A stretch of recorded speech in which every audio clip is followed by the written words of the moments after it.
نحمده ونصلي على رسوله الكريم أما بعد فأعوذ بالله من الشيطان الرجيم بسم الله الرحمن الرحيم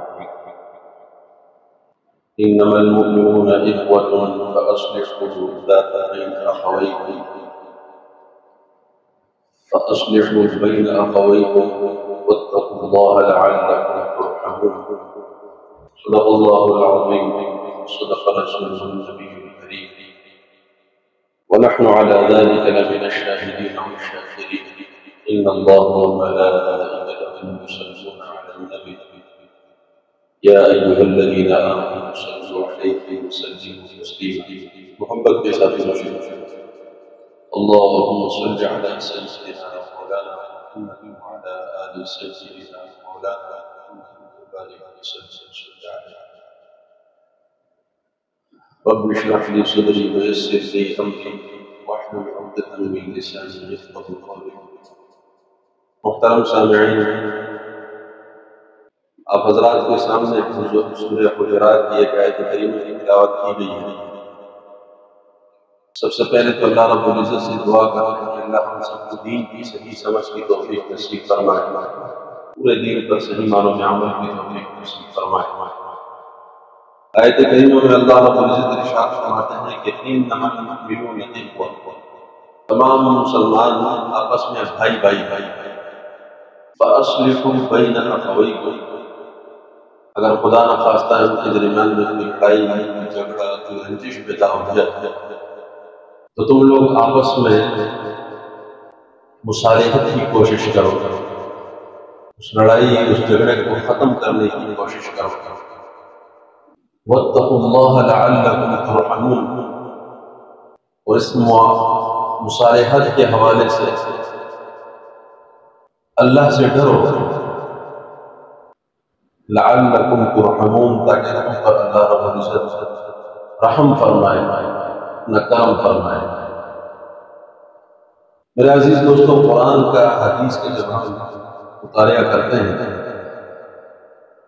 تو قدم قدم پر میں بہت ساری ایسی آیتیں ایسے ارشادات ملتے ہیں کہ جس میں اللہ اور اللہ کے رسول صلی اللہ علیہ وسلم کسی طور پر بھی مسلمانوں کے آپس کی لڑائیوں کو، ان کی رنجشوں کو یا ان کے اختلافات کو روا نہیں رکھتے، پسند نہیں فرماتے. ہمیشہ اللہ اور رسول نے مسلمانوں کے آپس کی رنجشوں کی مذمت فرمائی، حوصلہ شکنی فرمائی. ایک حدیث میں رسول اللہ صلی اللہ علیہ وسلم فرماتے ہیں کہ تم لوگ ہمیشہ مسلمانوں کے آپس کی مصالحت کی کوشش کیا کرو. فَأَصْلِحُوا ذَاتَ الْبَيْنِ فَإِنَّ فَسَادَ الْبَيْنِ مُلْحَقٌ، کہ مسلمانوں کے آپس کے فسادات، رنجشیں، یہ لڑائیاں، یہ مون دینے والی ہیں. اب موننے کا کیا مطلب ہے؟ محدثین حضرات فرماتے ہیں کہ رسول اللہ صلی اللہ علیہ وسلم مسلمانوں کے فتنہ اور فساد کو موننے سے جو تعبیر فرما رہے ہیں، اس کا مطلب یہ تم لوگوں کے دین کو تباہ و برباد کر دیں گے. مسلمانوں کے آپس کی جو لڑائی اور رنجش ہے اور اختلاف ہے، یہ اتنی خطرناک ہے کہ تم پھر دین پر بھی قائم نہیں رہو. اور مسلمان کے دل میں جذبہ ہوتا ہے کہ وہ اللہ اور رسول کے احکامات پر عمل پیرا ہو، اس کی زندگی ایسی گزرے کہ وہ اللہ اور رسول کا فرما بردار رہے. ہر مسلمان کے دل میں جذبہ ہوتا ہے. حدیث شریف یہاں جناب رسول اللہ صلی اللہ علیہ وسلم ارشاد فرماتے ہیں کہ اگر تمہارے دل میں یہ جذبہ ہے کہ تم اللہ اور رسول کی کامل اطاعت کرو، تمہیں آپس کی لڑائیوں کو ختم کرنا ہوگا. اور یہ فتنہ اتنا خطرناک فتنہ ہے کہ اس کے نتیجے میں یہ تمہارے دین کو مون دے گی، ختم کر دے گی، تباہ و برباد کر دے گی. مسلم شریف کی روایت ہے جناب رسول اللہ صلی اللہ علیہ وسلم سے ارشاد فرماتے ہیں ہر مسلمان کے اعمال میں اللہ کے حضور پیر اور جمعرات کے دن پیش ہوئے. ویسے تو ہر لمحے کے اعمال اللہ کے سامنے. انسان کے دل میں جو ارادہ پیدا ہوتا ہے وہ ارادہ بھی اللہ کے سامنے. قرآن کہتا ہے تمہاری شہرت سے بھی اللہ تمہارے قریب. ابھی عمل کیا نہیں ہے، صرف دل میں ارادہ پیدا ہوا، اللہ اس سے بھی باخبر ہے. پھر اس کا کیا مطلب ہے کہ ہمارے اعمال پیر کو اور جمعرات کو باقاعدہ طور پر اللہ کے سامنے پیش ہوئے؟ اس کا کیا مطلب ہے؟ اللہ کی اپنی بادشاہت ہے، بادشاہتی نظام ہے، ہر چیز کے لیے ایک ترتیب رکھی ہے. تو اسی بادشاہی نظام کے تحت اللہ کے سامنے پیر اور جمعرات کو تمام انسانوں کے اعمال پیش ہوئے. حدیث شریف میں آتا ہے کہ وہ مومن بندہ جس نے پورے ہفتے گناہ نہیں کیا، پورا ہفتہ ایمان کی حالت پر رہا، وہ پورا ہفتہ شرک جیسے گناہ سے دور رہا، تو اللہ رب العزت اس کے نیک اعمال کی بدولت اعلان فرماتے ہیں کہ فلاں بن فلاں کے لیے جنت کے دروازے کھول دیے گئے اور اس کے لیے جہنم کے دروازوں کو بند کر دیا گیا. اتنا کہنے کے بعد پھر اللہ رب العزت ارشاد فرماتے ہیں کہ رک جائیں. آپ دیکھیں کہ یہ جو شخص ہے جس کے بارے میں تمہیں حکم دیا گیا ہے اس کے لیے جنت کے دروازے کھول دیں، اس کے دل میں کسی مسلمان کے لیے کینہ تو نہیں ہے، اس کے دل میں کسی مسلمان کے لیے بغض تو نہیں ہے، کوئی حسد تو نہیں ہے. حتی یقال انظروا هذین حتی یصطلحا. ابھی رک جائیں اور دیکھیں، انتظار کریں اس کے لیے.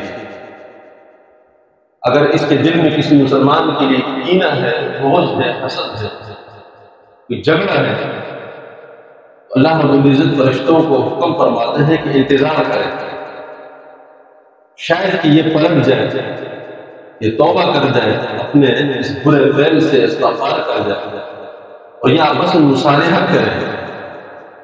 اس کے جنت کے داخلے کے لیے شرط جو بنیادی رکھی جاتی ہے وہ یہ ہے کہ یہ دو مسلمان آپس میں صلح کریں. جب تک صلح نہیں ہوئی تو جنت کا داخلہ موقوف ہو جاتا ہے. دو مسلمانوں کی مصالحہ، حالانکہ اس نے شرک کوئی نہیں کیا، بے ایمان کوئی نہیں ہوا، لیکن اتنی سخت شرط، اس کی نمازیں بھی کامل ہیں، اس کے روزے بھی کامل ہیں، زکات بھی دے رہے ہیں، حج بھی ادا کر رہے ہیں، اور فیصلہ بھی صادر ہو جاتا ہے. اللہ رب العزت کو حکم دیتے ہیں باقاعدہ فرشتوں کو کہ اس کے لیے جنت کے دروازوں کو کھول دیں، جہنم کے دروازوں کو بند کر دیں. اس کے بعد پھر آتا ہے اور خصوصی رہا ہوتا ہے. یہ دیکھیے کہ کسی مسلمان کے دل میں اس کے لیے کینہ اور بغض ہے یا نہیں. آپ اندازہ لگائیے رسول اللہ صلی اللہ علیہ وسلم کی دوسری حدیث جو میں نے پہلے بیان کی، نبی علیہ السلام نے فرمایا کہ کسی مسلمان کے دل میں کینہ اور بغض یہ مون دینے والی ہے، یہ ہے وہ مون دینے والی چیز کہ سارے اعمال اس کے بالکل ٹھیک جا رہے ہیں، پاپا جا رہے ہیں، کہ کسی مسلمان کے لیے کینہ اور بغض ہے، اس ایک فتنے نے اس کی ساری دینداری تباہ و برباد کر کے رکھ دی. اور یہ عمل اللہ کو اتنا سخت ناپسندیدہ ہے. شب برات کے بارے میں آپ سب حضرات جانتے ہیں کہ وہ انتہائی برکتوں اور رحمتوں والی رات ہے. رات اللہ کی رحمتیں برستی ہیں، اور حدیث شریف میں ہم سنتے ہیں کہ اس رات اللہ رب العزت اتنے کثیر تعداد میں ایمان والوں کی مغفرت فرماتے ہیں.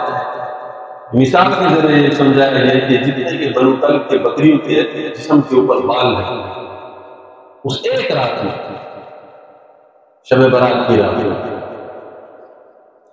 لیکن کچھ لوگوں کو مستثنا کر دیے، الگ کر دیا، جیسے والدین کا نافرمان ہے، زانی ہے، شرابی ہے، چند ان گناہوں میں وہ بندہ بھی ہے کہ جس کے دل میں کسی مسلمان کے یقین اور بغض و حسد، اور یہ کہ وہ اپنے ازار کو، اپنے شلوار کو ٹخنوں کے نیچے سے رکھتا ہے، اس شخص کو بھی اس کے اس کبر والی حرکت کی وجہ سے مغفرت اور اللہ نے اپنی رحمت سے دور کر دیا۔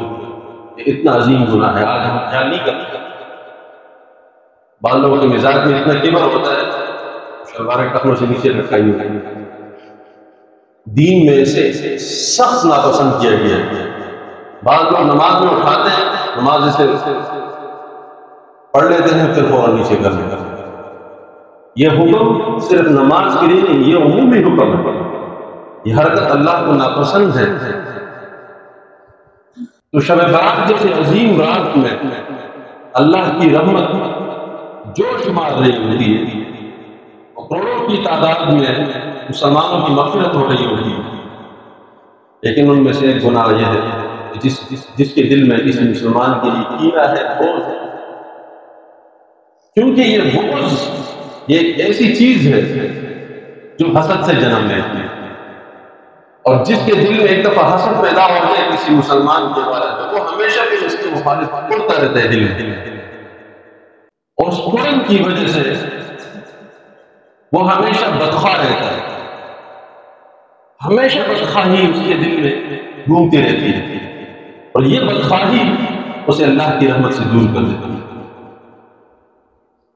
اسی لیے بزرگوں نے علاج اس کے لیے بتایا کہ اگر آپ کے دل میں کسی مسلمان کے لیے حسد اور کینہ ہے، اس کا واحد علاج یہ ہے کہ اس کے لیے آپ دعا کریں۔ جو فریق مخالف ہے آپ کا، جس کے لیے آپ کے دل میں حسد پیدا ہو رہا ہے، ہر شخص کو اپنے معاملات پتہ ہے، آپ کے عزیزوں میں، دوستوں میں، رشتہ داروں میں کون سے ایسے افراد ہیں کہ جن کو دیکھ کر یا جن کی نعمتوں کو دیکھ کر آپ کے دل میں حسد پیدا ہوتا ہے۔ ہر شخص اپنے گریبان میں ہوتا ہے، ہر شخص اپنا فیصلہ خود کر سکتا ہے۔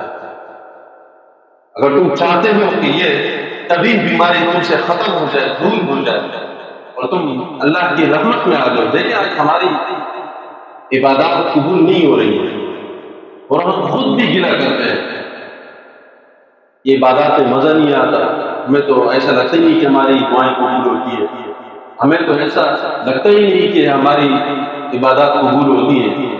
اس کی وجہ یہ ہے کہ ہم روحانی بیماریوں میں پھنس چکے ہیں، ہمارے دل گندے ہو چکے ہیں، روحانی بیماریوں سے گندے ہو چکے ہیں، ہمارے دل میں کینے ہیں، بغض ہے، گھر گھر میں لڑائی ہے، علاقے علاقے میں لڑائی ہے، ہمارا سیاسی نظام دیکھ لیں، گالم گلوچ کے علاوہ کچھ ملتا ہی نہیں ہے سننے، ہمارے گھریلو خاندانی نظام دیکھیں، کوئی چچا کے مخالف، کوئی ماموں کے مخالف، کوئی اپنے دیگر عزیزوں کے مخالف، ایک دوسرے کی ترقی برداشت ہی نہیں ہوتی، تھوڑی سی نعمت ایک دوسرے کو ملتی ہے برداشت نہیں ہوتی، بددعائیں کر دیتے ہیں۔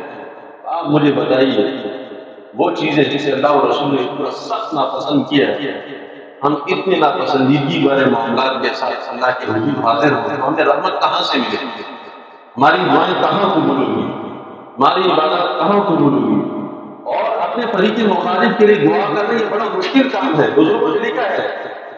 ہو سکتا ہے کہ تم اپنے مخالف کے لیے جسے تم پسند کرتے ہو ان کے لیے اگر دعا کے لیے ہاتھ اٹھاؤ تو غیر ممکن ہے تمہارے دل کے اوپر آرے چلے، یہی بزرگوں نے لکھا ہے۔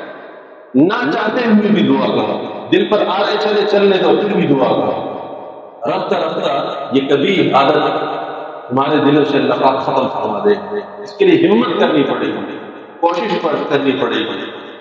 اور ہمارے ہاں ایک اور بھی مصیبت ہے، تھوڑی سی ناچاکی ہوتی ہے، رنجش ہوتی ہے تو ہم اور زیادہ مرچ مسالہ ڈالتے ہیں تاکہ یہ ایک دوسرے کے سر اڑا دیں۔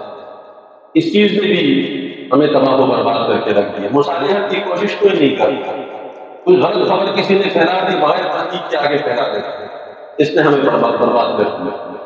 حضرت ام کلثوم رضی اللہ تعالیٰ عنہ، یہ عقبہ بن ابی معیط کی بیٹی ہیں، اور عقبہ بن ابی معیط یہ وہ سخت ترین مشرک اور سخت ترین کافر ہے کہ رسول اللہ صلی اللہ علیہ وسلم نے ان کے لیے بد دعا کر دی، اللہم سلط علیہ کلبا من کلابک، یا اللہ اپنے درندوں میں سے کوئی درندہ اس پر مسلط فرما کہ تباہ و برباد ہو جائے۔ یہ اتنا خطرناک یا ابو جہل کی طرح خطرناک دشمن تھا رسول اللہ صلی اللہ علیہ وسلم، جانبی دشمن تھا اور یہ سازشیں کرتا تھا۔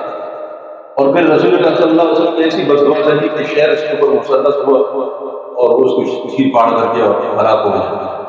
اس کی بیٹی مسلمان ہوئی، اور یہ جو حدیث میں پڑھ رہا ہوں یہ انہی کی بیٹی نے روایت کی، حضرت ام کلثوم نے، جو بعد میں صحابیہ بنی۔ وہ فرماتی ہیں کہ رسول اللہ صلی اللہ علیہ وسلم نے، میں نے یہ حدیث سنی ہے کہ مسلمانوں کی آپس کی مصالحت کی کوشش کرنا اور مصالحت کے لیے یہاں سے اچھی خبر لے کر جانا دوسروں تک، اور دوسروں سے اچھی خبر لے کر جانا دوسروں تک، اگر یہ تم نے اپنی طرف سے بھی پیش کر دیا تو یہ عزت اور گناہ میں شامل نہیں۔ یعنی مسلمانوں کے لیے مصالحت کے لیے کوشش کرنا اور اچھی خبر لے کے آنا، شرط یہ ہے کہ خبر اچھی ہو۔ اگر وہ تم نے اپنی طرف سے بھی کوشش کی اور بنا دی اس کو، مقصد یہ ہے کہ یہ دو بھائی آپس میں لڑ رہے ہیں ان کی مصالحت ہو جائے، یا یہ دو قبیلے آپس میں لڑ رہے ہیں ان کی مصالحت، سارے علاقے کے لوگ ہیں ان کی مصالحت ہو جائے۔ اگر تم نے اپنے سے بھی کوئی بات پیش کی تو یہ گناہ اور اس میں شمار نہیں ہوگا، اور اس پر درجہ ہے یہ عین ثواب ہے۔ میرے عزیز دوستو، آج سوشل میڈیا کا دور ہے، ہر شخص کے سامنے تمام معاملات موجود ہیں۔ کتنی بے تحقیق باتیں، رسول اللہ صلی اللہ علیہ وسلم نے فرمایا ہے کہ ایک مسلمان کے جھوٹا ہونے کے لیے یہ بات کافی ہے کہ کوئی بات اس کے سامنے آئے تو بغیر تحقیق کے آگے پھیلا دے تو یہ خود بڑا جھوٹا ہے، اگرچہ وہ بات سچی ہی کیوں نہ ہو۔ اگر تم نے اپنے طور پر تحقیق نہیں کی، اور یہ ہے کہ اگر وہ بات سچ بھی ہے لیکن وہ بات تمہاری فتنے کا سبب بن رہی ہے، فساد کا سبب بن رہی ہے، لڑائی اور جھگڑے کا سبب بن رہی ہے، تو ایسے سچ کو بھی چھپاؤ کہ جس سے مسلمانوں میں انتشار اور خونریزی ہو۔ اللہ سے دعا ہے اللہ ہمیں دین کی صحیح سمجھ نصیب فرمائے، پورے دین پر صحیح معنوں میں عمل کی توفیق نصیب فرمائے۔ آخر دعوانا الحمدللہ رب العالمین۔